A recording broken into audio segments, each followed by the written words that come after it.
what India is doing is balancing. That it's trying to balance China and Chinese powers in the larger theatre by doing what it is doing.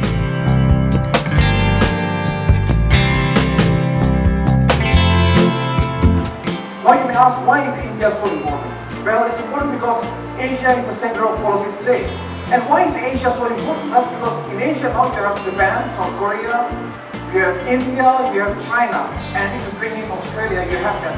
And you have the ASEAN, which we'll discuss more, and the influence of the United States. All are now vying to see who will dominate Asia.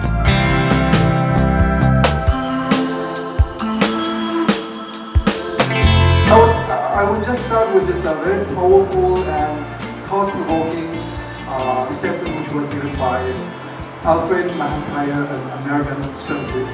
He said, whoever controls the Indian Ocean will dominate Asia, the destiny of the world will be decided on the water.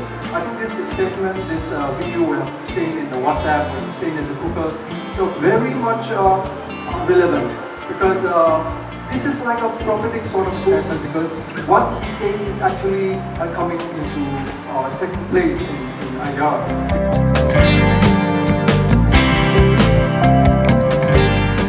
As you know, the government of India, they're planning to remove the free movement regime here in Nagaland, not just in Nagaland, but in Arunachal Pradesh and Manipur. So how do you think it will affect the Act East India policy? So I cannot speak on the specifics of this particular initiative because one needs to look closer to the regional developments, the local developments. But I think the Act East policy is something which is a natural culmination of the Look East policy, the Act East policy right now. And I think it has much potential and it is a much needed initiative in order to sort of, connect India with countries further to the east and south of India. And I think developments in the eastern part of India and the northeast are, I think, important as sort of enabling that particular process to happen. Obviously, issues that are germane to, politics in the area have to be addressed, have to be looked at. But that is, again, part and parcel of politics. And I'm sure that, different stakeholders will give it the requisite attention and importance. How can Nagaland itself, the Nagaland state itself, better position itself to take advantage of the Act East policy? I think obviously there are various things that go into the success of the Act East policy.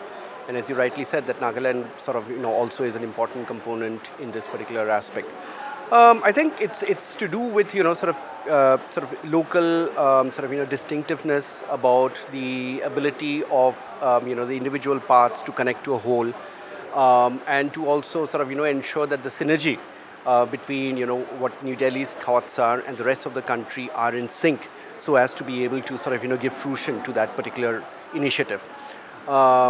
Each of the states in the region has its own distinctive strength, distinctive human resource, the education, familiarity with English, and these are all, I think, important components that feed into some way or the other in ensuring that that the foundations of this policy are at a level that is desirable for then different stakeholders to take it forward. Ito Symposium to 2 months ahead para plan kuri dekishi, and why it's important is that into Pacific region though it's one of the most evolving topic in Indian foreign policy. So one department as a whole, we try to discuss about what kind of topic we should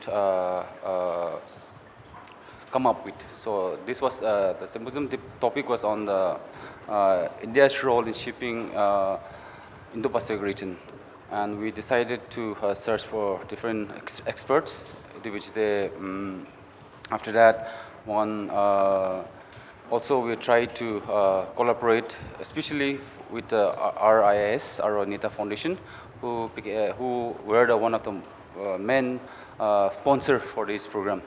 And one of our colleges in and around Dimapur, we try to call different students so that they will be also aware of the events, issues that are taking place in the Indo-Pacific. So they'll know it's been a good success, and I'd like to thank all the participants who participate in the events, and I feel that, and I believe that the students who have attended might have enriched in the knowledge on the concerned topic itself. Ita policy tase India Agis policy warna. So it tries to align the Northeast in order to cover through the Northeast area, and especially in terms of connectivity infrastructure. So I'm not sure which states will develop more, and it depends upon it depends upon implementation. So if there's a implementation, equal implementation in all the states of Northeast, I believe that there's a potential for all the stakeholders in the Northeast to grow. It can be in terms of economy, or it can be in terms of any cultural exchange also. So there's always a possibility that our Northeast states will grow, and the AGAS policy will be one of the cornerstone of Indian foreign policy in the context of Northeast. Thanks.